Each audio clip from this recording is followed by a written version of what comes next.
The United Earth vessel Horizon had been drifting through empty space for 3 long months. The crew was tired. They had found nothing of interest in the sector, just dead rocks and cold moons and the endless black void that stretched in every direction. Most of the crew had given up hope of finding anything worth reporting back to Earth. Lieutenant Sam sat in the medical bay, organizing supplies for the 100th time. He was the chief medical officer on the Horizon, a job that mostly meant treating minor burns and the occasional broken bone. Space was boring, he had learned, nothing like the adventure stories he had read as a child. He was counting bandages when the alarm sounded.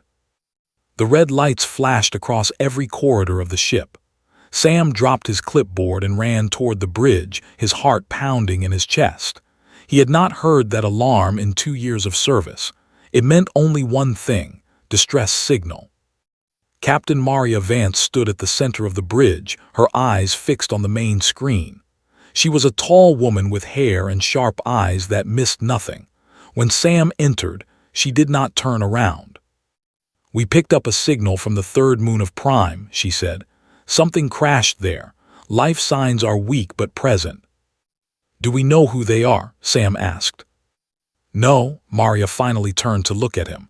"But they are dying, and we are the only ship within reach." Sam nodded. He did not need to hear anything else. He gathered his emergency kit and joined the landing team at the shuttle bay. There were 6 of them in total, 4 security officers, 1 pilot, and Sam. They boarded the shuttle and dropped toward the moon below. The surface of the moon was covered in crystals. They sparkled under the dim light of a distant sun, creating patterns that looked almost like frozen waves. The shuttle landed near a trail of smoke that rose from behind a ridge of blue stone. Sam was the first to climb out. The air was thin but breathable. His boots crunched against the crystal sand as he walked toward the wreckage. What he saw made him stop. The ship was unlike anything he had ever seen. It was long and curved, like a seashell made of dark metal. Strange symbols covered its hull. Parts of it had been torn away by the crash, and violet flames still burned in several places. This was not human technology. This was something else entirely. "Aliens," whispered one of the security officers behind him. Sam moved closer. He could hear sounds from inside the wreckage, voices, cries of pain. He did not hesitate. He climbed through a gap in the hull and entered the ship. The inside was dark and filled with smoke. Sam switched on his flashlight and moved forward. The corridor was narrow, built for beings taller than humans. The walls were covered in soft material that glowed faintly purple. Everything smelled like burning metal and something else, something sweet and strange. He found them in what looked like a command center. There were 7 of them, tall creatures with skin that shimmered like pearls in the dim light. They had 4 arms each and faces that were almost human, but not quite. Their eyes were large and silver, and their mouths were small and delicate. They wore robes of flowing fabric that seemed to move on their own. Most of them were injured. Some lay still on the floor. Others leaned against the walls, clutching wounds that leaked violet blood. They all turned to look at Sam when he entered. Their silver eyes reflected his flashlight like mirrors. One of them stepped forward. It was a male, Sam guessed, based on the broader shoulders and deeper voice. He spoke in a language Sam did not understand, but the universal translator in his ear caught enough to piece together the meaning. "Human," the alien said, "why are you here?" "We received your distress signal," Sam replied. "We came to help." The alien studied him for a long moment. Then he stepped aside and pointed toward a figure lying in the center of the room. She was different from the others. Even lying wounded on the cold metal floor, she carried an air of power that Sam could feel in his bones. Her skin was darker than the others, almost silver, and her 4 arms were covered in intricate patterns that seemed to glow. A crown of delicate metal rested on her head. She was their leader, their queen. And she was dying. Sam rushed to her side without thinking. He dropped to his knees and opened his medical kit. The wound was in her thorax, just below where her secondary arms connected to her body. A piece of shrapnel had pierced her deeply, and violet blood pooled beneath her. "Stop," commanded one of the guards. He moved toward Sam with clear threat in his posture. "You will not touch the Queen." Sam did not look up. He was already examining the wound, calculating how much time she had left. Not much, minutes at best. "If I do not help her," Sam said calmly, "she will die. Is that what you want?" The guard hesitated. He looked at the Queen, then at Sam, then at the other wounded around the room. His hands trembled. He did not know what to do. Then the Queen spoke. Her voice was weak, barely above a whisper, but it carried authority that silenced everyone in the room. She raised one trembling hand and gestured for the guard to step back. "Let him," she said. "Let the human try." The guard obeyed. He moved away, but his eyes never left Sam. None of their eyes left Sam. They watched him with a mixture of fear and curiosity and something else that Sam could not identify. Sam worked as fast as he could. He cleaned the area around the wound with antiseptic. He used his scanner to locate the shrapnel fragment lodged near her secondary heart. It was deep, but not impossible to reach. He would have to be careful. One wrong move and she would bleed out in seconds. He took a deep breath and began. The Queen made no sound as he worked. Her silver eyes stayed fixed on his face, watching every movement he made. Her breathing was shallow but steady. She was strong, Sam realized. Stronger than any human would be with a wound like this. He found the shrapnel and pulled it out with steady hands. Violet blood rushed from the wound, but Sam was ready. He applied pressure with one hand while reaching for the biosealant with the other. The compound hissed as it made contact with her alien flesh, forming a protective barrier over the wound. The bleeding stopped. Sam let out a breath he did not know he had been holding. He looked at his scanner. Her vital signs were stabilizing. She would live. "It is done," he said quietly. "She needs rest, but she will survive." The guard stared at him in disbelief. The Queen herself seemed surprised, her silver eyes widening slightly as she looked down at the sealed wound on her thorax. "You saved me," she whispered. "A stranger, an alien, you saved my life." Sam shrugged, suddenly uncomfortable with the attention. "It is what I do. I am a healer." The Queen studied his face for a long moment. Then she did something that surprised everyone in the room, including Sam. She smiled. "I am," she said, "Queen of the third dynasty of the Empire, and I am in your debt, human healer." Sam did not know what to say. He did not know what he had just started. He did not know that this moment, in a crashed ship on a forgotten moon, would change the fate of two civilizations forever. He simply nodded and said, "I am Sam, and I am glad I could help." Outside, the crystal sand sparkled under the distant stars. Inside, something new had begun, something that neither human nor could yet understand. The Queen's condition was stable, but Sam knew she needed more care. The biosealant was only a temporary fix. The wound was deep, and there was still risk of infection. He needed to clean it properly and apply a proper bandage. He looked around the crashed ship. The others were watching him with those strange silver eyes. Some looked grateful, others looked suspicious. The guards still kept their hands near their weapons, ready to strike if Sam made any wrong move. "I need to finish treating her wound," Sam said. "The seal will hold for now, but I must clean and bandage it properly." The lead guard, the one who had tried to stop him before, stepped forward. His name was, Sam would learn later. He was the captain of the Queen's personal guard and had served her family for 3 generations. "You have done enough," Human said. His voice was cold. "We can tend to our own from here." "With respect," Sam replied, "I do not think you can. Your medical supplies were destroyed in the crash. I saw them burning when I entered the ship. If you do not let me finish, the wound will become infected. She will die slowly instead of quickly. "Is that better?" Did not answer.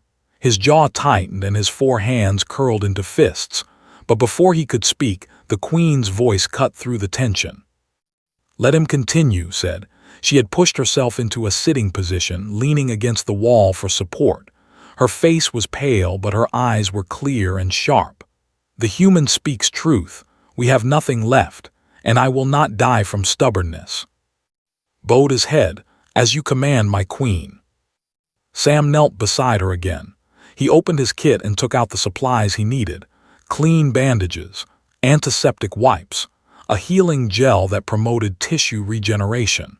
He worked slowly and carefully, explaining each step as he went. "I am going to clean the area around the wound," he said. "It may sting a little." Nodded. She did not flinch as he wiped away the dried blood. She did not make a sound as he applied the antiseptic. She simply watched him with those silver eyes, studying him like he was a puzzle she was trying to solve. "You are very calm," she said after a while. "Most beings would be afraid to touch a queen. We are not known for our mercy toward outsiders." Sam smiled slightly. "I have treated patients who tried to bite me, kick me, and throw things at my head. A queen who sits quietly is actually quite pleasant by comparison." Made a sound that might have been a laugh. "You are strange, Sam, very strange indeed." Sam reached for the bandage. The wound was located in a difficult spot, just beneath the place where her secondary arms connected to her torso. To wrap the bandage properly, he would need to reach around her side and secure it near her back. It was an awkward position, but necessary. "I need to wrap this around you," he explained. "May I?" Hesitated for just a moment, then she nodded. Sam leaned closer and began to wrap the bandage. His hands moved quickly and efficiently, guided by years of training. He secured one end of the bandage, then reached around to her back to continue wrapping. As his fingers brushed against the soft tissue near her secondary heart, something changed. The Queen's entire body went rigid. Her breath caught in her throat. Her silver eyes went wide and a soft gasp escaped her lips. Every guard in the room suddenly tensed, their hands flying to their weapons. Sam froze. He did not understand what had happened. Had he hurt her? Had he done something wrong? "I am sorry," he said quickly. "Did I hurt you? I did not mean to." "Stop," whispered. Her voice was strange now, breathless, almost trembling. "Do not move." Sam stayed perfectly still. His hand was still resting against her side, near that soft area below her secondary heart. He could feel her pulse racing beneath his fingertips. He could feel the heat of her alien skin. The silence in the room was absolute. Every stared at Sam with expressions he could not read. Some looked shocked. Others looked angry, looked like he wanted to cut Sam's hand off. "What did I do?" Sam asked quietly. "Please tell me." Took a slow, deep breath. When she spoke, her voice was barely above a whisper. "That area," she said, "that place you touched. Among my people it is sacred. It is the most intimate part of our body, the place where our secondary heart beats closest to the surface. It is never touched by strangers, never touched by anyone except family, except mates." Sam felt his face grow hot. "I did not know. I am so sorry. I was only trying to help. I did not mean any disrespect." "I know," said. She finally looked at him again and there was something new in her eyes, something soft and strange. "I know you meant no harm. That is what makes this so complicated." She reached out with one of her four hands and gently moved Sam's hand away from her side. Her touch was cool and smooth, like polished stone. She held his hand for a moment longer than necessary before letting go. She continued, to touch someone in that place is to create a bond, a connection. It is one of the most sacred acts in our culture. Warriors have fought wars over such touches. Families have been torn apart. Empires have risen and fallen." Sam swallowed hard. "And I just touched you there without knowing."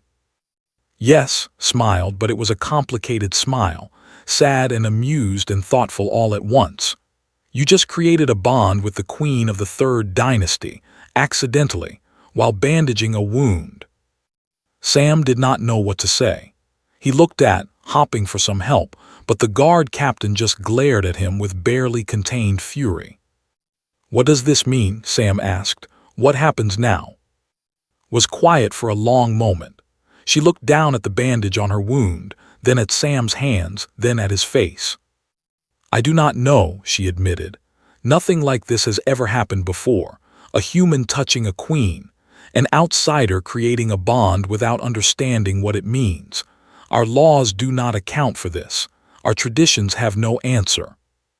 She turned to look at her guards. They were all watching, waiting for her decision. The weight of their expectation filled the room like a physical force. "But I do know one thing," continued. "You saved my life, Sam. You tended my wound when you could have walked away. You touched me with kindness, not with intent to harm or claim. In all my years as queen, I have never experienced such simple goodness." She reached out and touched his hand again. This time, the gesture was deliberate, intentional. The guards shifted uncomfortably, but no one moved to stop her. "Whatever this bond means," said, "I will not punish you for it. I will not allow anyone to harm you for it. You acted from compassion, and that is something my people have not seen from outsiders in a very long time." Sam felt relief wash over him, but underneath the relief there was something else. A strange feeling he could not quite name, a sense that his life had just changed in ways he could not yet understand. "Thank you," he said, "and again I am truly sorry for any offense." Shook her head. "Do not be sorry. You have given me a great gift today, Sam. You have given me my life, and you have given me something to think about, something that will stay with me for a long time." She released his hand and leaned back against the wall. Her eyes were growing heavy. The exhaustion of her injury was finally catching up with her. "Rest now," Sam said softly. "You need to heal." "Will you stay?" asked.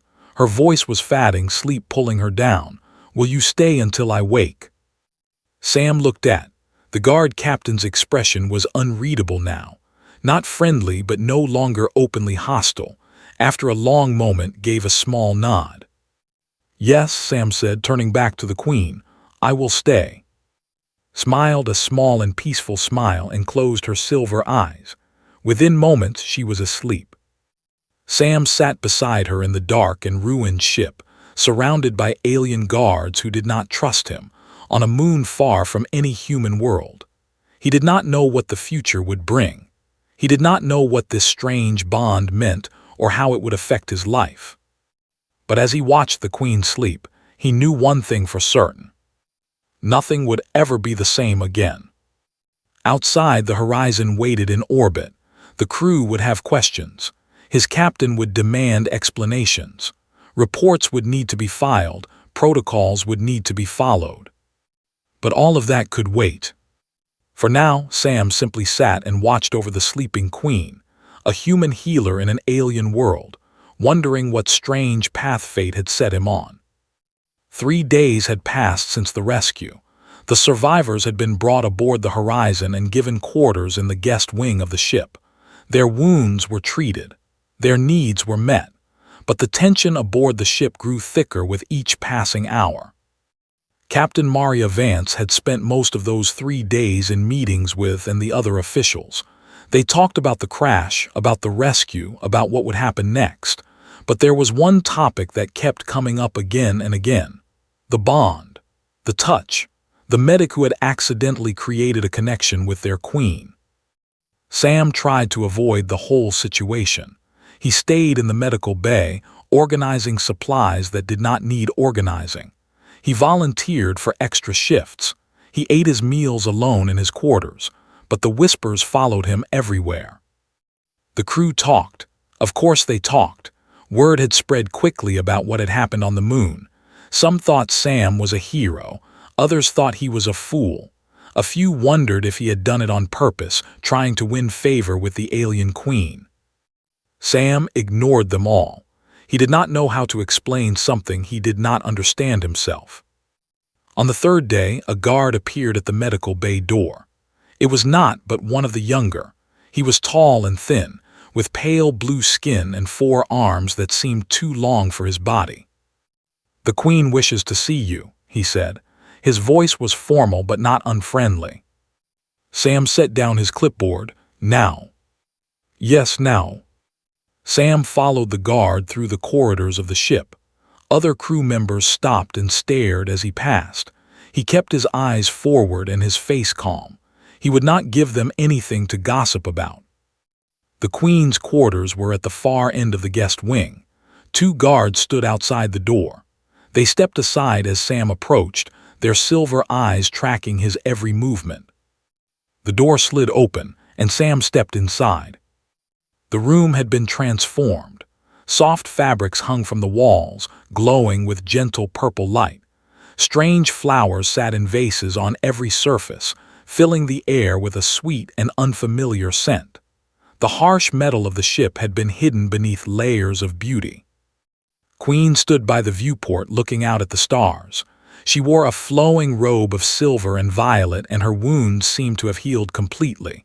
She looked strong again, powerful, every inch a queen. She turned when Sam entered. Her silver eyes met his, and for a moment neither of them spoke. "You have been avoiding me," she said at last. Sam shifted uncomfortably. "I thought it best to give you space, after what happened." "You mean after you saved my life and accidentally bound yourself to me?" There was a hint of amusement in her voice. "Yes, I can see why you might find that awkward." She gestured to a chair near the viewport. "Sit, please, we have much to discuss." Sam sat. The chair was surprisingly comfortable, molded to fit the shape of his body. He wondered if they had brought their own furniture or if they had somehow modified what the ship provided. Remained standing. She looked out at the stars again, her 4 arms clasped behind her back. "I have been thinking," she said, "about you, about what you did, about what it means." "And what have you decided?" Sam asked. "That you are unlike any being I have ever met." She turned to face him. "In my long life I have been surrounded by those who wanted something from me. Power, favor, alliance. Every touch, every kindness, every act of service came with expectations attached. Nothing was ever given freely." She moved closer, her robes flowing around her like water. "But you," she continued, "you touched me without wanting anything. You saved me without expecting reward. You created a bond without even knowing what it was. Do you understand how rare that is? How precious?" Sam shook his head. "I was just doing my job. Any medic would have done the same." "No," his voice was firm. "They would not. I have seen how other species treat wounded strangers. They calculate the cost. They weigh the benefit. They ask what they will gain before they offer help. But you did not think of any of that. You simply saw someone in pain and moved to ease their suffering." She sat down across from him, her silver eyes never leaving his face. "Among my people we have a word for this. Do not have a direct translation, but the closest meaning would be pure heart. Someone who acts from goodness alone without thought of themselves. We believed such beings were myths, stories told to children, until I met you." Sam did not know what to say. He felt uncomfortable with the praise. He had not done anything special. He had just done what any decent person would do. "What does this mean for us?" he asked finally. "For our people, I mean humans," and smiled. It was a warm smile, genuine and kind. "That is what I wish to discuss with you. The bond you created, whether intentional or not, carries weight in my culture. It cannot be ignored. It cannot be dismissed. It must be honored in some way." She leaned forward slightly. "Among my people, I have 2 choices. I can declare you an enemy and demand your punishment for touching me without permission, or I can accept the bond and declare you a friend of the throne. There is no middle ground." Sam felt his heart beat faster. "And which have you chosen?" "I think you know the answer already," reached out and took his hand. Her skin was cool and smooth, just as he remembered. "You saved my life. You showed me kindness without condition. I will not repay that with cruelty." She stood and pulled Sam to his feet. "I will declare you a friend of the throne. More than that, I will declare humanity as a whole to be friends of the Empire. A formal alliance between our peoples, trade routes, shared knowledge, mutual protection." Sam stared at her in disbelief. "You would do all that because of what I did?" "Because of what you showed me," corrected. "You showed me that humans are capable of pure compassion, that you help others simply because it is right. That is something worth allying with. That is something worth protecting." She released his hand and moved back to the viewport. "Of course, this will not be simple. My advisors will have concerns. Your leaders will have questions. There will be negotiations and treaties and endless discussions. But the foundation will be solid, built on a moment of kindness in a crashed ship on a forgotten moon." Sam joined her at the viewport. The stars stretched out before them, countless points of light in the endless dark. "I do not know if I deserve this," he said quietly. "I am just a medic on a small ship. I am no one important." Turned to look at him. Her silver eyes reflected the starlight like mirrors. "That is exactly why you deserve it," she said.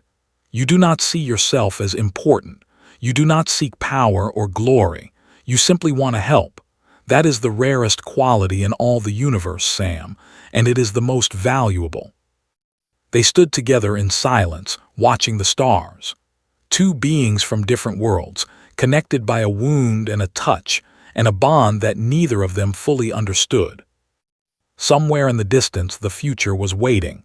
Treaties to be signed, alliances to be forged, a new chapter in the history of two civilizations. But for now, in this quiet moment, there was only the Queen and the medic, standing side by side, looking out at the infinite possibilities that stretched before them. "Thank you," Sam said finally. Smiled, "No, Sam, thank you." The stars continued their ancient dance outside the viewport, and somewhere in the vast emptiness of space, the seeds of something new had been planted, something that would grow and flourish and change everything. All because one human could not stand to watch a stranger suffer. News traveled fast among the stars. Within a week, every human colony and every outpost knew what had happened on that forgotten moon. The stories spread like fire. A human medic had saved an alien queen. A bond had been formed. An alliance had been offered.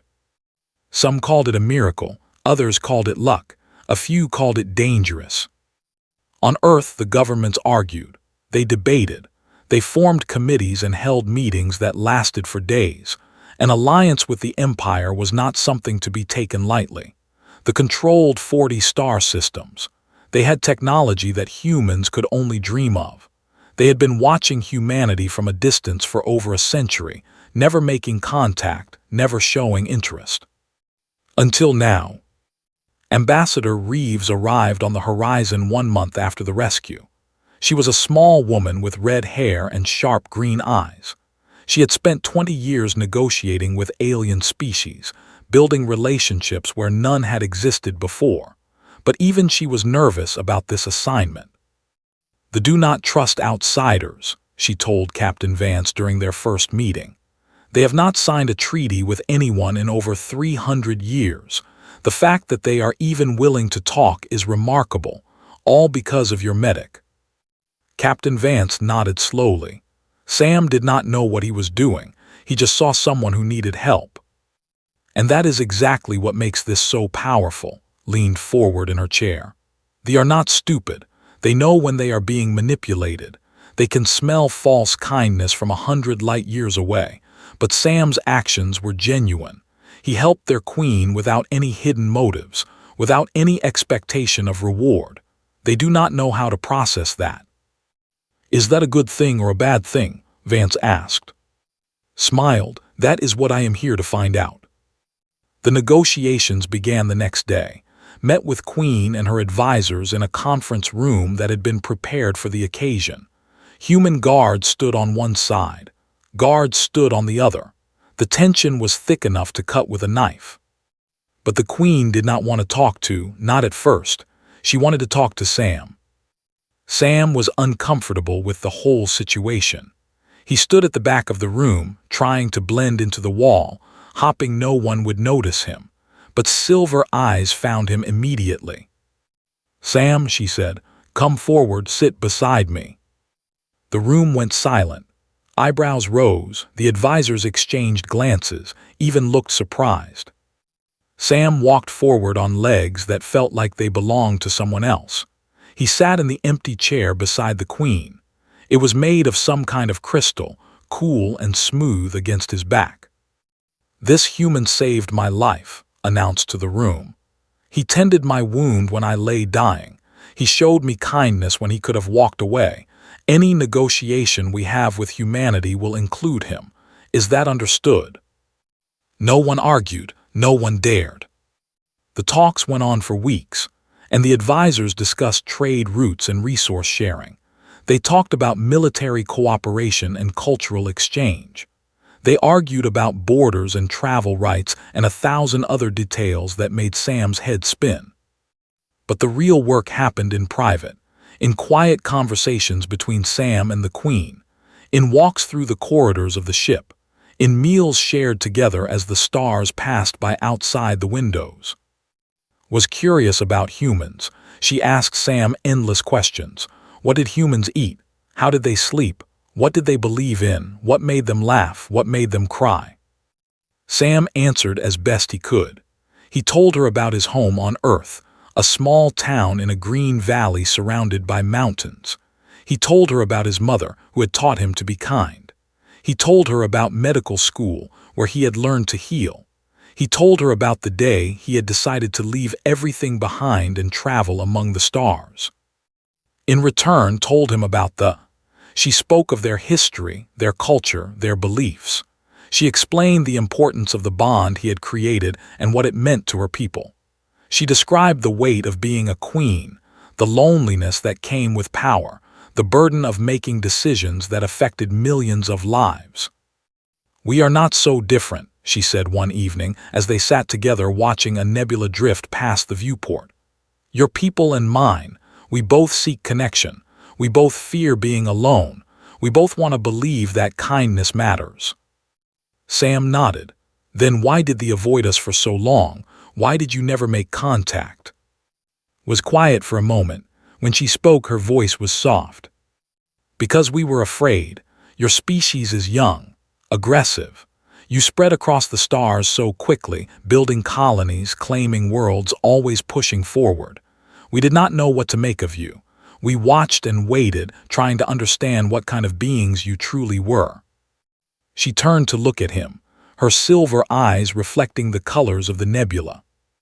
"And then you found me, dying in a crashed ship on a worthless moon, and you ran toward me, not away. You reached for me, not for a weapon. You gave me your healing without asking for anything in return." She smiled. "In that moment, I learned more about humanity than we had learned in 100 years of watching." Sam felt his face grow warm. "I still do not think it was anything special. I was just doing what seemed right." "That is what makes it special," said. "You do not see it as special. It is simply part of who you are. Compassion is woven into your nature so deeply that you do not even notice it. Do you know how rare that is in the universe? Most species learn compassion as a tool, a way to gain advantage, a strategy for survival, but humans seem to carry it in their very blood." She reached out and placed one of her 4 hands on his arm. "That is why I want this alliance. Not because of what humanity can give us in trade or technology, but because of what you can teach us, about kindness, about caring for strangers, about being good simply because it is the right thing to do." The negotiations concluded 3 weeks later. A treaty was signed, the first formal alliance between humanity and an alien empire. Trade routes were established, embassies were planned, a new era had begun. Reeves was celebrated as a diplomatic genius. Her name would go down in history books. She would receive awards and honors and speaking invitations from every corner of human space. But knew the truth, and so did everyone who had been in that conference room. The alliance had not been built on clever negotiation. It had not been won through political skill. It had been earned by a simple medic who had seen a stranger in pain and chosen to help. On the day the delegation departed, Queen came to the medical bay one last time. Sam was there, organizing supplies as always. He looked up when she entered. "So this is goodbye," he said. Shook her head. "This is not goodbye. This is the beginning. Our peoples are connected now. Our paths will cross many times in the years to come." She moved closer and took both of his hands in two of hers. "And you and I have a bond that cannot be broken by distance. No matter how far apart we are, that connection will remain."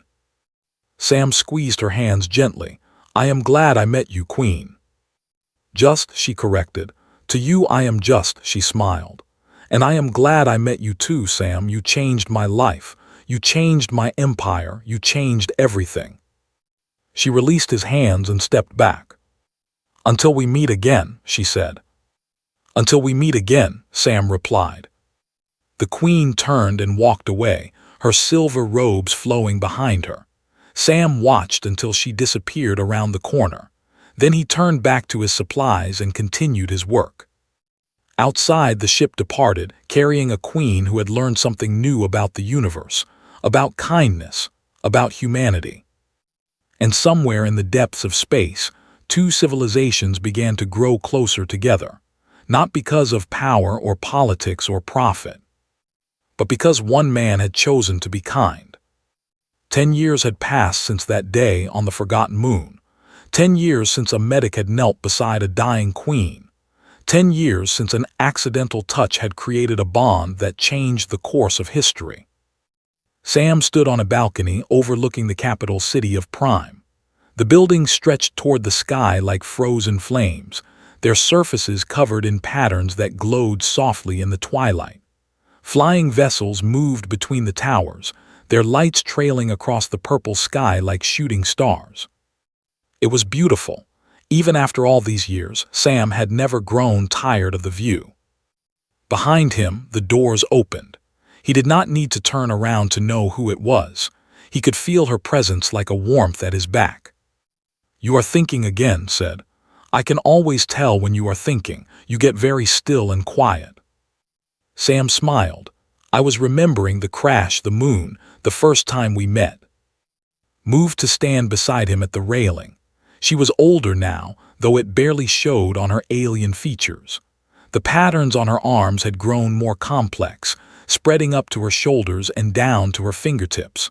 Her silver eyes still reflected the light like mirrors. "That was a lifetime ago," she said. "Was it?" Sam turned to look at her. "Sometimes it feels like yesterday." They stood together in comfortable silence, watching the city below. So much had changed in 10 years. The alliance between humans had grown into something neither species could have imagined. Trade flourished. Knowledge was shared freely. Human doctors worked in hospitals.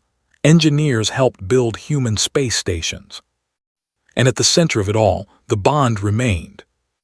Sam had stayed aboard the Horizon for 3 more years after the treaty was signed.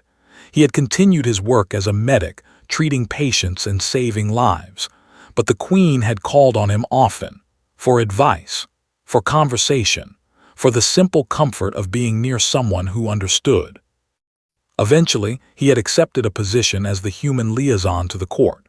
It was a strange job, equal parts diplomat and translator and friend. He helped smooth over misunderstandings between the two cultures. He explained human customs to confused officials. He sat beside the Queen during long council meetings, offering quiet suggestions when needed. The bond between them had deepened over the years. It was not romantic, not in the human sense of the word. They had their own understanding of love and connection that did not quite match human definitions, but it was real. It was strong. It was something precious. "Are you ready for tomorrow?" asked. Sam nodded. "As ready as I will ever be." Tomorrow was the 10th anniversary of the alliance. A great celebration was planned. Representatives from every human colony and every outpost would gather in this city. There would be speeches and ceremonies and festivities that would last for days. And Sam had been asked to speak. He had tried to refuse. He was not a politician or a diplomat. He was just a medic who had been in the right place at the right time, but had insisted. The people needed to hear from him. They needed to understand where this alliance had truly begun. "What will you say?" asked. Sam shook his head. "I do not know yet. I have written 100 drafts and none of them feel right. How do you explain something like this? How do you put into words what happened between us?" Turned to face him. She reached out and took his hand, just as she had done so many times over the years. "You do not need fancy words," she said. "You just need the truth. Tell them what you told me in that crashed ship. Tell them that you helped because it was the right thing to do. Tell them that compassion does not need a reason, that kindness is its own reward." Sam looked down at their joined hands, human fingers intertwined with one's. 2 species, 2 worlds, 2 lives connected by a single moment of choice. "You make it sound simple," he said. "It is simple," replied. "We are the ones who make it complicated, with our fears and our suspicions and our endless questioning of motives. But you never did that, Sam. You never asked what you would gain. You never calculated the cost. You just saw someone in pain and moved to help. That is the simplest and most powerful thing in the universe." The sun had fully set now. The city below was alive with lights, a glittering sea of color and movement. Somewhere in the distance, music was playing. Tomorrow, this city would be filled with humans and celebrating together. Proof that 2 species could find common ground. Proof that compassion could bridge any gap. Sam stayed on the balcony until the first stars appeared. Stayed with him, her presence steady and warm. They did not need to speak. After 10 years, they had learned to communicate in silences as well as words. The next day dawned bright and clear. The celebration began at noon, with parades and performances and displays of art from both cultures. Sam watched from a viewing platform, surrounded by dignitaries and officials from across the galaxy. When it was time for his speech, he walked to the podium on legs that trembled slightly. The crowd stretched out before him, thousands upon thousands of faces, both human and alien. They were waiting, watching, expecting something profound.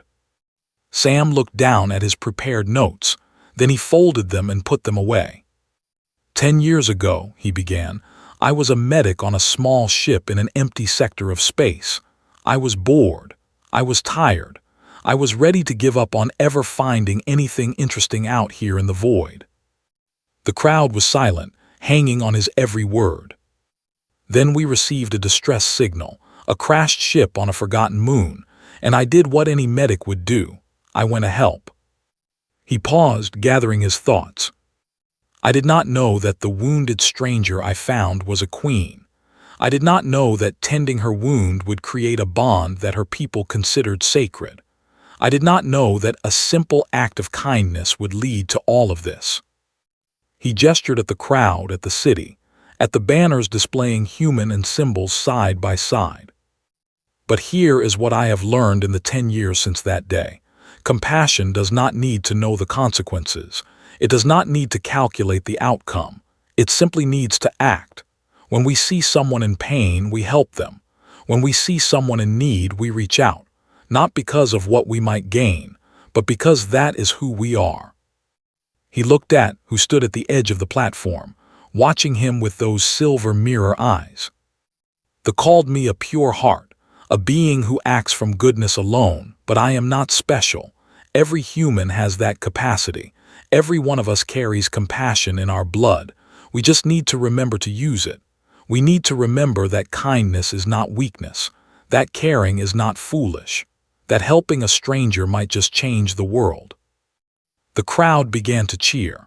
The sound built like a wave, rolling across the plaza, filling the air with joy and celebration.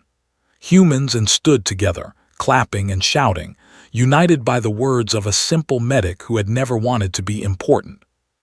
Sam stepped back from the podium, was there waiting for him. She took his hand and squeezed it gently. "Well done," she said.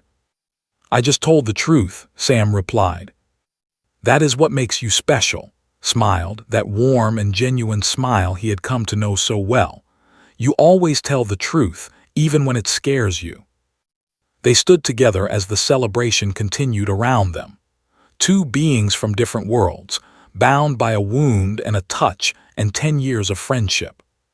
Somewhere in the crowd, a human child was talking to a child. They were laughing together, sharing food, completely unaware of how remarkable their friendship was. For them, this alliance was simply normal, simply how things were. That was the true legacy of what had happened on that forgotten moon. Not treaties or trade routes or diplomatic achievements, but children who grew up believing that kindness between species was possible, that strangers could become friends, that compassion had the power to bridge any divide. Sam watched them play, and he felt something warm bloom in his chest. Pride, perhaps, or hope, or simply gratitude for being alive in this moment, in this place, surrounded by proof that one small act of kindness could change everything. The celebration lasted for 3 more days, and when it was over, Sam returned to his work at the court. There were more meetings to attend, more misunderstandings to smooth over, more bridges to build. But he did not mind. He had found his place in the universe, a place where his simple belief in helping others had become something greater than himself, a place where compassion was valued, where kindness was strength. And as he walked through the glowing corridors of the palace, surrounded by beings who had once been strangers and were now friends, Sam smiled. He was exactly where he was meant to be.